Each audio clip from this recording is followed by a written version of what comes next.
ചേട്ടാ, ഇവിടെ ഈ വെങ്കിട്ടരാമൻ എന്ന് പറയുന്ന ആളാരാ? അത് ഞാനാ. ചേട്ടാ, ഞാൻ ഓർഗാനിക് രമണൻ സാറിന്റെ ഡ്രൈവറാണ്. നിങ്ങൾ രണ്ടുപേരും ഉടനെ രമണൻ സാറിന്റെ വീട്ടിലോട്ട് വരാൻ പറഞ്ഞിട്ടുണ്ട്. എന്തിനാ? അതെന്തിനാന്നൊന്നും എനിക്കറിയില്ല. പക്ഷെ മാഡം സംസാരിക്കുന്നത് കേട്ടു. നിങ്ങളുടെ മകനും അവിടുത്തെ കുട്ടിക്കും എന്തോ കല്യാണാലോചന എന്തോ പറയുന്നത് കേട്ടു. നിങ്ങളോട് അങ്ങോട്ട് വരാൻ പറഞ്ഞതിൽ മറ്റൊന്നും വിചാരിക്കണ്ട എന്ന് രമണൻ സാർ നിങ്ങളോട് പറയാൻ പറഞ്ഞു. ഈ അഡ്രസ്സും തരാൻ പറഞ്ഞു കേട്ടോ. ഇതിലുള്ളൊരു നമ്പറിലോട്ട് വിളിച്ചാലേ അവര് കാർ അയക്കുന്ന പറഞ്ഞ്. അയ്യോ, കാറൊക്കെ എന്തിനാ അയക്കുന്നേ? അഡ്രസ് ഉണ്ടല്ലോ, ഞങ്ങളങ്ങ് എത്തിക്കോളാം. ശരി ചേട്ടാ, ഞാൻ സാറോട് പറഞ്ഞേക്കാം. എടാ, നിനക്ക് നല്ല ഭാഗ്യമുണ്ട് മോനെ. നീ വേഗം പോയി ഒരുങ്ങാൻ നോക്കിയേ. വലിയൊരു ബന്ധമാ. അല്ല, വെറും കൈ വീശി പോന്ന് ശരിയാണോ? മണ്ടത്തിലൊന്നും എഴുന്നള്ളിക്കല്ലേ. അതല്ലാതെ വേറെന്താ ഉള്ളത്? പിന്നെ ആ ശില്പങ്ങളും ഉണ്ട്. നീ ഓർമ്മിപ്പിച്ച് നന്നായി. ആ ശില്പ ഇതിനൊക്കെ കാരണമായത്. ഇവരെ രണ്ടുപേരും ഒന്നിപ്പിച്ചില്ലേ? ഞാൻ ഇതുവരെ അതിനൊരു ശില്പമായിട്ട് കണ്ടിട്ടില്ല. അന്നം തരുന്ന അമ്മയെ പോലെ കാണുന്നേ. അത് തന്നെ കൊണ്ടുപോവാം. അവരത് നന്നായിട്ട് നോക്കിക്കോളും. അതിനേക്കാൾ നമുക്ക് വേറെ എന്താ വേണ്ടത്? അതെ അതെ, ഇങ്ങനെ കഥാപ്രസംഗം നടത്തിക്കൊണ്ടിരുന്ന അങ്ങോട്ടുള്ള പോക്ക് നടന്നു തന്നെ. വേഗം പോയി റെഡിയാവാൻ നോക്ക്. ഞാനങ്ങോട്ട് പോണ്ടേ? ഇങ്ങോട്ട്.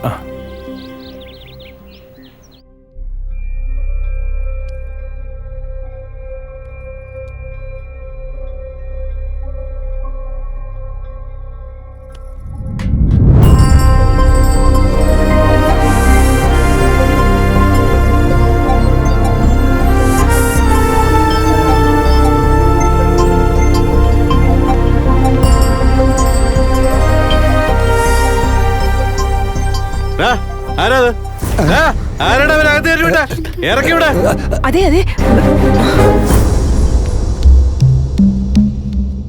അതെ, ഇവരാണ് നമ്മുടെ പെണ്ണിന്റെ ചെറുക്കൻ വീട്ടുകാര്. അത് ശരി, നീ വെക്കോ. ഇരുന്നാട്ടെ. കേറിയിരിക്കേ, കേറിയിരിക്കേ.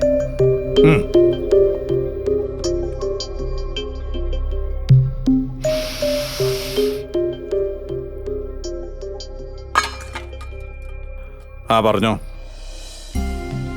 എന്റെ പേര് വെങ്കട്ടരാമൻ എന്നാ. ഇതെന്റെ ഭാര്യ സീതയാണ്. നിങ്ങളൊക്കെ വലിയ ആൾക്കാരാ, എല്ലാ കാര്യങ്ങളും അറിയാം. നിങ്ങളെക്കുറിച്ച് ഈ നാട്ടിലുള്ള എല്ലാ ആൾക്കാർക്കും നന്നായിട്ട് അറിയാം. അങ്ങനെയുള്ള നിങ്ങള് മകളുടെ കല്യാണക്കാര്യത്തെക്കുറിച്ച് സംസാരിക്കാൻ വരാൻ പറഞ്ഞതും ഞങ്ങളെല്ലാം ഇട്ടെറിഞ്ഞിട്ട് ഓടി വരികയായിരുന്നു ഇങ്ങോട്ട്. ഇവിടെ നിന്നൊരു ബന്ധം എടുക്കാന്ന് വെച്ചാ അതിനേക്കാൾ കൂടുതലായിട്ട് എനിക്ക് വേറെ ഒന്നുമില്ല. അതുകൊണ്ടാണ് ഞാൻ ഇങ്ങോട്ട് വന്നപ്പോ ഈ ശില്പവും കൊണ്ട് വന്നത്.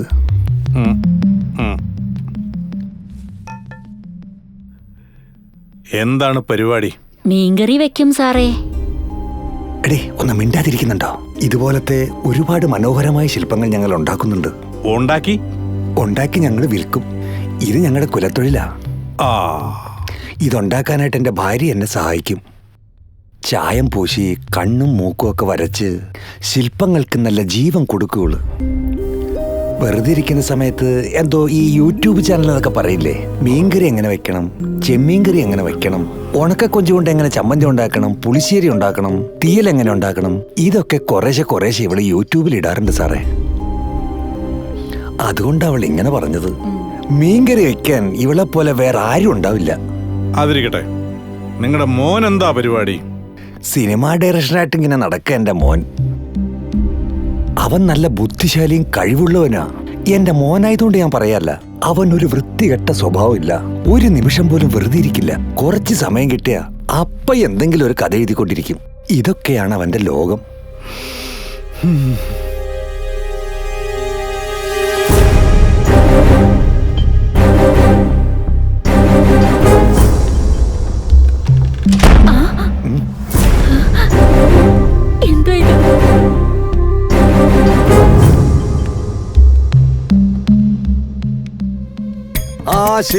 ശില്പങ്ങൾ പലവിധത്തിലുള്ള ശില്പങ്ങൾ. കഥകളി ശില്പം, നല്ല ഓട്ടംതുള്ളൽ ശില്പം. അവളുടെ തലയ്ക്ക് വെളിവില്ലാതായോ? ഈ പാവ കച്ചവടക്കാരന്റെ വീട്ടിലേക്കാണ് നമ്മുടെ മോളെ അയക്കാൻ പോകുന്നത്. ഇക്കാര്യം ആരും മിണ്ടിപ്പോരുത്. അവൻ കളിമണ്ണുകൊണ്ട് പാവകൾ ഉണ്ടാക്കും അത്രേ. അവന്റെ കെട്ടിയോൾ അതിന്റെ കളറടിക്കും അത്രേ. അതന്ന് വിറ്റില്ലെങ്കിൽ അവർ അത്താഴ പട്ടിണി കിടക്കേണ്ടി വരുമെന്ന്.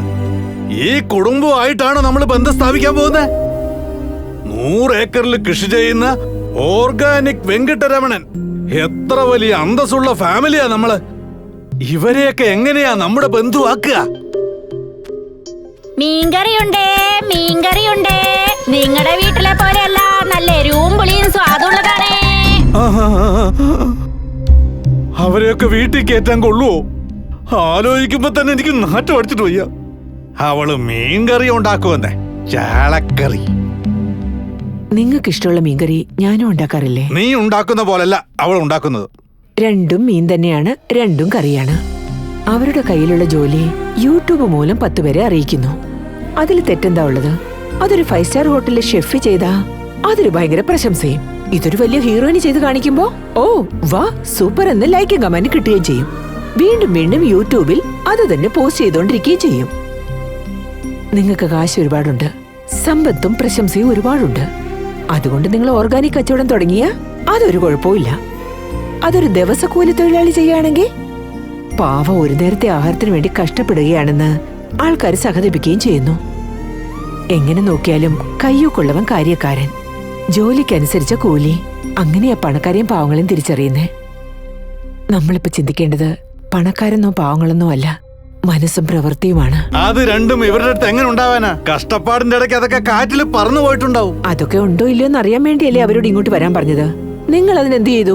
എഴുന്നേറ്റ് പോവുകയും ചെയ്തു.